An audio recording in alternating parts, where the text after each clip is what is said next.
Saya Jenderal TNI Anumerta Ahmad Yani. Selain Jenderal Nasution, sayalah orang yang paling diincar PKI.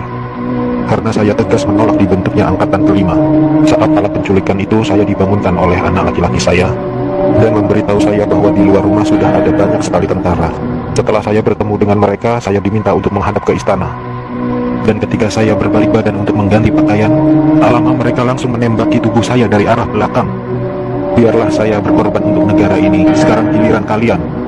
Dan jangan membiarkan paham komunis berkembang kembali di negara kita ini. Saya Maijen TNI Anumerta DI Panjaitan. Saya menjadi target operasi G30 SPKI karena keberhasilan saya dalam menggagalkan penyelundupan senjata dari RRC untuk PKI guna mempersenjatai buruh dan tani. Pada malam penculikan itu, saya gugur ketika saya sedang memanjatkan doa. Pasukan laknat itu menembaki tubuh saya beberapa kali, dan tubuh saya dibawanya ke lubang buaya untuk dimasukkan ke sumur maut itu. Tapi saya rela berkorban untuk negara dan membela ideologi Pancasila. Salam cinta saya untuk negara tercinta ini, dan untuk anak istriku serta keturunanku, semoga Tuhan selalu memberkati. Saya Kapten Anumerta Pierre Andries Dendea. Saat operasi Dwi Kora, saya mendapat tugas sebagai intel.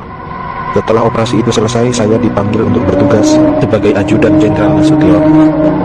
Saat terjadi pemberontakan G30 SPKI itu, dan saat pasukan penculik mengepung kamar saya, dan mereka bertanya pada saya, di mana Nasution? Dan saya menjawab, saya ajudan Nasution. Saya tetap dibawa ke lubang buaya karena yang terdengar oleh mereka. Saya menjawab, saya Nasution, maka dari itu saya dibawa. Tapi saya ikhlas karena saya memang rela berkorban untuk negara. Saya Maijen TNI Anumerta Sutoyo Siswoni Harjo. Saya salah satu korban G30 SPKI dalam keadaan hidup saat saya dibawa ke daerah lubang buaya. Di sanalah saya mengalami penyiksaan hebat, dipukul, dipopor, dan setelah itu mereka menembaki bagian tubuh saya. Setelah itu mereka membuang jasad saya ke lubang sumur itu. Mereka itu memaksakan kehendak mereka dengan memfitnah kami dengan adanya Dewan Jenderal yang akan memberontak kepada pemerintah. Kami ini prajurit TNI sudah disumpah untuk setia kepada negara, maka tak perlu diragukan lagi kesetiaan kami kepada pemerintah dan NKRI. Komunis-komunis itulah pemberontak yang sebenarnya. Saya Aibda Anumerta Karel Satsut Tubun. Saya satu-satunya pahlawan revolusi dari kepolisian. Pada malam penculikan itu, saya sedang berjaga di rumah Bapak Johannes Laimena. Pasukan penculik itu mengira bahwa rumah Bapak Johannes Laimena adalah rumah Bapak Jenderal Nasution. Dan saat itu saya sedang bertugas jaga di rumah Bapak Johannes Laimena.